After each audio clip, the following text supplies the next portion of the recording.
ఈ రోజు మన వాద విభాగ అంశం శాస్త్ర సాంకేతికతలో భాగమైన ఇంటర్నెట్ మరియు సోషల్ మీడియా మనకు వరమా శాపమా. మొదట అనుకూల భావనలు విడుదాం. మొదట మన విష్ణు సోషల్ మీడియా గురించి లాభాన్ని చెప్తారు. గురువులకు నా నమస్కారాలు. స్నేహితులారా, ఇంటర్నెట్ మరియు సోషల్ మీడియా విద్యార్థులకు ఎంతో ఉపయోగకరం. ఎందుకంటే జ్ఞాన సంపాదనకు ఇది చాలా ఉపయోగకరం. ఇంటర్నెట్ ద్వారా ప్రపంచంలో ఏ విషయమైనా సులభంగా తెలుసుకోవచ్చు. ఆన్లైన్ ప్లాట్ఫామ్స్, యూట్యూబ్ వీడియోలు, ఇన్స్టాగ్రామ్ సాంగ్స్, యాప్స్ ద్వారా నా సబ్జెక్ట్ ఇన్ఫర్మేషన్ పొందుతున్నాం. ఆన్లైన్ క్లాసెస్ విద్యార్థులకు చాలా ఉపయోగపడుతున్నాయి. లోక జ్ఞానం పెరుగుతుంది. సోషల్ మీడియా ద్వారా ప్రపంచ వార్తలు, సైన్స్ ఎక్స్పెరిమెంట్స్, ఇన్నోవేషన్ లాంటి కొత్త విషయాలు తెలుసుకోవచ్చు. క్రియేటివిటీ పెరుగుతుంది. విద్యార్థులు తమ ప్రతిభను సోషల్ మీడియాలో చూపించవచ్చు. పాటలు, చిత్రాలు, విజ్ఞాన ప్రాజెక్టులు లాంటి విషయాలను మీడియా, ఇంటర్నెట్ సహాయంతో అందరితో షేర్ చేయవచ్చు. కమ్యూనికేషన్ ఆన్లైన్లో టీచర్స్, స్టూడెంట్స్, ఫ్రెండ్స్తో ఈజీగా మాట్లాడుకోవచ్చు. స్కూల్లో జ్ఞానం పంచే వేదిక కలుపుతుంది. మనసులను దగ్గర చేస్తుంది. దీనిలను సోషల్ మీడియా నేర్చుకునే కొత్త తరగతి గది. సమాచారం వేగంగా అభివృద్ధి, మరింతగా సరైన విధంగా మంచి ఫలితం. అందువల్ల సరైన విధంగా ఉపయోగిస్తే ఇంటర్నెట్ విద్యార్థుల అభివృద్ధికి ఎంతో దోహదం చేస్తుంది. సో జడ్జి గారు, ఇంటర్నెట్ మరియు సోషల్ మీడియా మనకు ఉపయోగపడుతుందని జడ్జిమెంట్ ఇస్తారని భావిస్తూ ఇంతటితో నా ఉపన్యాసాన్ని ముగిస్తున్నాను. Thank you. జై హింద్. మన విష్ణు సోషల్ మీడియా గురించి లాభాన్ని బాగా చెప్పారు. ఇప్పుడు మన శివ సోషల్ మీడియా గురించి నష్టాలు చెప్తారు. నమస్కారం. ఇంటర్నెట్ మరియు సోషల్ మీడియా కొంతవరకు ఉపయోగకరమైన కానీ ఎక్కువగా వాటి నష్టాలు కూడా ఉన్నాయి. ఫోన్ మొదటి వినియోగం మొదలైనది, తరువాత అలవాటుగా మారి వ్యాసనం అయ్యి చదువుపై ప్రభావం చూపుతుంది. విద్యార్థుల చదువు దృష్టి కోల్పోయి ఎక్కువ సమయం ఫోన్ని గడుపుతున్నారు. ఫ్రీ ఫైర్ పిచ్చోళ్ళు ఉన్నారు. ఫోన్ని పెళ్లి చేసుకునే వాళ్ళు ఉన్నారు. ఇన్స్టాగ్రామ్ పెళ్లిలు, వాట్సాప్ చాటింగ్లు పెరిగాయి. పిల్లలకు ఎక్కువ సమయం మొబైల్, సోషల్ మీడియా, వీడియో యాప్లలో గడుపుతున్నారు. అధికంగా మొబైల్ వాడటం వల్ల కళ్ళకు, మెదడుకు హాని కలుగుతుంది. ముఖ్యంగా పిల్లలకు చదువు తగ్గడం జరుగుతుంది. చదువు కావాలనే ధ్యాస తగ్గుతుంది. సోషల్ మీడియా ద్వారా దృష్టి చెదిరి మార్కులు తగ్గే ప్రమాదం ఉంది. తప్పుడు సమాచారం, సైబర్ బిల్లింగ్, సైబర్ నేరాలు జరుగుతాయి. అపరిచేతిలో చాట్ చేయడం, వ్యక్తిగత సమాచారం వలన ప్రమాదాలు పెరిగాయి. ఆన్లైన్ గేమ్స్, యాప్స్ ద్వారా చాలా మంది డబ్బులు పోతున్నాయి. కోటీశ్వర్లు కూడా చాలా మంది పిచ్చవాళ్ళుగా అవుతున్నారు. ఒక మాటలో చెప్పాలంటే ఈ కాలంలో ఒక ఫోన్, ఇంటర్నెట్ చాలా ఈజీ. బాయ్ ఫ్రెండ్స్లు, గర్ల్ ఫ్రెండ్స్లు వచ్చేస్తున్నారు. ఇతర దేశాలు వాళ్ళు కూడా ఇంటర్నెట్ పరిచయాలు పెరిగి సోషల్ మీడియా ద్వారా మీడియా పెళ్ళిళ్ళు జరుగుతున్నాయి. కావున జడ్జి గారు, సోషల్ మీడియా ద్వారా లాభాల కన్నా నష్టాలు ఎక్కువ ఉన్నాయని గుర్తిస్తారని భావిస్తున్నాను. ఇప్పటికీ నా ఉపన్యాసాన్ని ముగిస్తున్నాను. ఇద్దరి వాదనలు విన్న తర్వాత మనకు స్పష్టమవుతుంది. ఇంటర్నెట్ మరియు సోషల్ మీడియా మంచి సేవకుడు, కానీ చెడు యజమాని. సరైన నియంత్రణతో, సమయాపాలనతో వాడితే ఇది విద్యార్థుల అభివృద్ధికి ఉపయోగపడుతుంది. ఇప్పుడు మన శివ సోషల్ మీడియా గురించి నష్టాలు బాగా చెప్పారు. ఇప్పుడు మన దినేష్ సోషల్ మీడియా గురించి లాభాన్ని చెప్తారు. గౌరవనీయులైన ప్రజలకు నా నమస్కారాలు. ఆన్లైన్ ప్లాట్ఫామ్స్ ద్వారా ప్రపంచం స్థాయి విద్య అందుబాటులో ఉంది.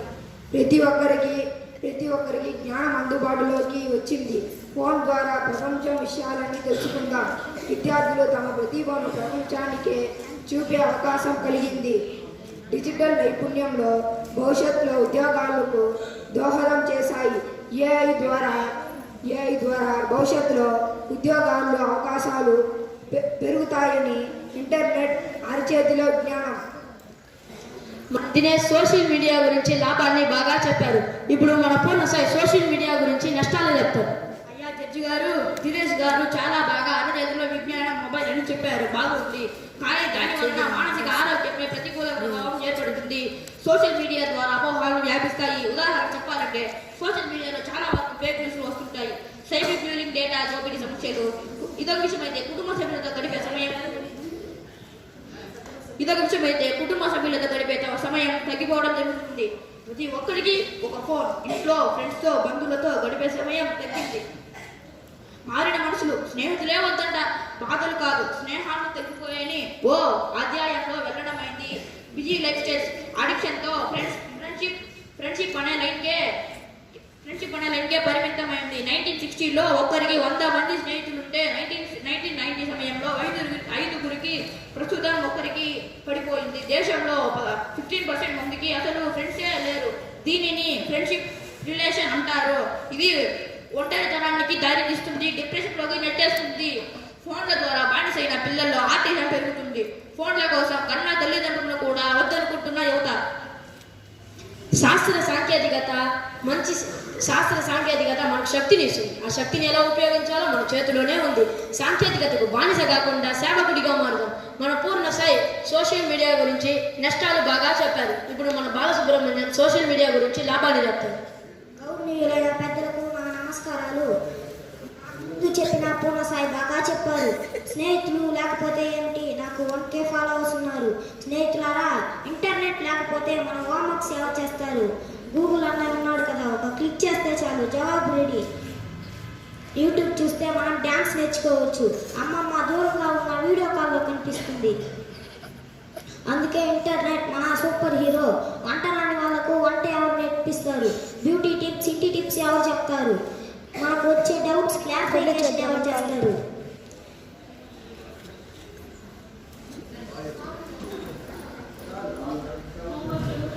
హోంవర్క్లు ఎవరు రాస్తారు? నువ్వు మర్చిపోతావు, నేను మర్చిపోతాను, కానీ గూగుల్ మర్చిపోతా. ఇలా కొడితే అలా వస్తుంది. Be careful. సో జడ్జి గారు, నష్టాల కన్నా లాభాలు ఎంతో గుర్తిస్తారని భావిస్తున్నాను. Thank you once again. మన బాలసుబ్రహ్మణ్యం సోషల్ మీడియా గురించి లాభాన్ని బాగా చెప్పారు. ఇప్పుడు మన సంతోష్ సోషల్ మీడియా గురించి నష్టాలు చెప్తారు. గౌరవనీయులైన పెద్దలకు నమస్కారాలు.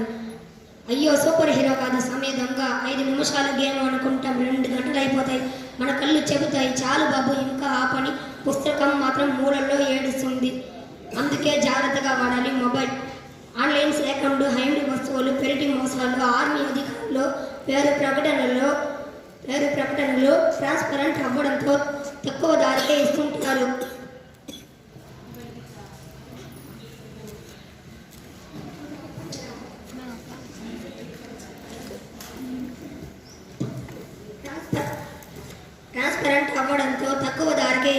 కొత్త సామాన్లు ఫోటోలతో ఆకరిస్తుంటారు. ముందుగా అడ్వాన్స్ ఖరీదైన సామాన్లు చూపిస్తుంటారు.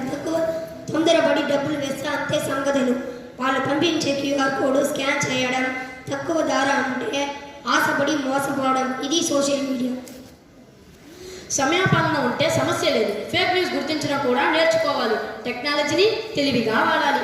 మొబైల్ మన సమస్య లేదు. మనమే మొబైల్ చేతిలో నడవకూడదు. సోషల్ మీడియా మరియు టెక్నాలజీకి స్వయంగా ఉపయోగకరమైనవి కావు, లేదా విధ్వంసకరమైనవి కావు. సాధనాల వంటి ప్రభావం పూర్తిగా వాటిని ఎలా ఉపయోగిస్తున్నారనే దానిపై ఆధారపడి ఉంటుంది. తక్షణ ప్రపంచం, కమ్యూనికేషన్, విద్యా వనరులను పొందడం మరియు శక్తివంతమైన వ్యాపారం, మార్కెటింగ్ అవకాశాల వంటి ప్రయోజకరమైనవి అందిస్తాయి. అయితే అవి ఏకాలంలో వ్యాసనం, ఆందోళన మరియు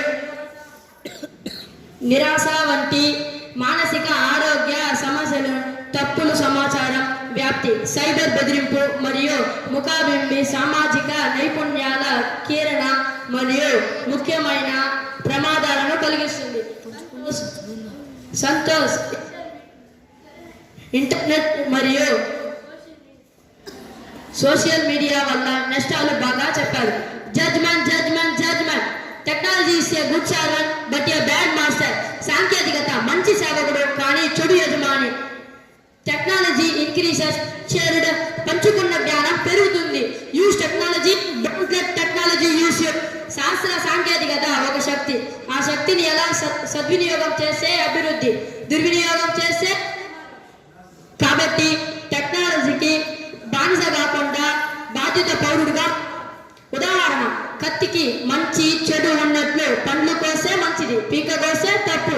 అలాగే ఇంటర్నెట్ ద్వారా సోషల్ మీడియా మంచిగా వాడుకుంటే చెడుగా ఉపయోగిస్తే వినాశనం. So you think how to use technology.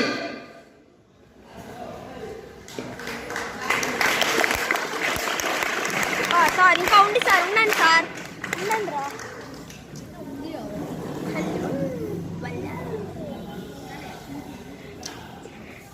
ఇదండి వరుస. ఇప్పుడు కొత్తగా ఓ కోతి చేరింది. కాబట్టి సోషల్ మీడియాని వాడడంలో మంచి చెడు రెండు ఉంటాయి. హంసలాగే మనం మంచిని స్వీకరించాలి, చెడును విడిచిపెట్టాలి. స్వయంగా టెక్నాలజీ మనకు కీడు చేయదు. ఇది వాడే వారికి ఆలోచన విధానాన్ని బట్టి ఉంటుంది. నిప్పు కాలుతుందని దాన్ని వాడకుండా ఉంటామా? అలాగే సోషల్ మీడియా, ఇంటర్నెట్, మొబైల్ కూడా అలా కాలాన్ని అనుకూలంగా మనము మారాలి, టెక్నాలజీని వాడాలి. Thank you.